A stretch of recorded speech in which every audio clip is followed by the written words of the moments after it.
माझ्या छत्रपतींचं स्मारक बसवणं, त्यांची पूजा करणं गुन्हा आहे का?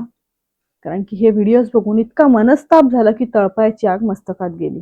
ज्या शिवरायांनी आपल्याला घडवलं, स्वाभिमानाने जगायला शिकवलं, आज त्यांनाच आपल्याकडे जागा नाहीये. असं काय घडलं पुण्याच्या नेरे गावामध्ये की छत्रपतींचं उभं केलेलं स्मारक प्रशासनाकडून एका रात्रीत काढण्यात आलं?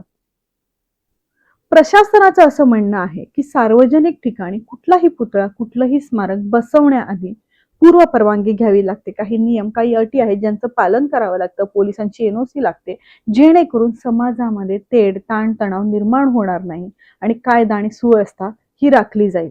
काही नियम असतात, जसं की 2 किलोमीटर अंतरामध्ये एकाच व्यक्तीचा पुतळा नसावा, असे काही नियम आहेत ज्यांचं पालन केलं नाही तर प्रशासनाकडून कायदेशीर कारवाई करण्यात येते. कायदा आणि प्रशासन यांचा आदर कायम आहे. पण माझा एकच प्रश्न आहे की प्रशासन आणि लोकप्रतिनिधी यांनी माझ्या छत्रपतींबद्दल थोडी संवेदनशीलता दाखवली असती आणि तो पुतळा तिथेच कसा राहील ह्यासाठी प्रयत्न केले असते. नियम असतात, कधीतरी नियम तोडले जातात, पण त्यावर काहीतरी पर्यायी मध्य असतो. त्यासाठी जर प्रयत्न केले असते तर छत्रपतींची ती अवहेलना बघावी लागली नसती.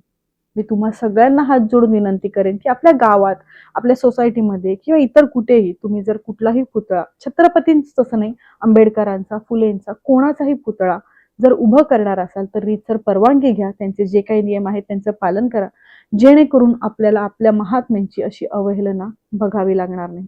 आणि यावर तुमचं मत मला नक्की कळवा. जय जिजाऊ, जय शिवराय.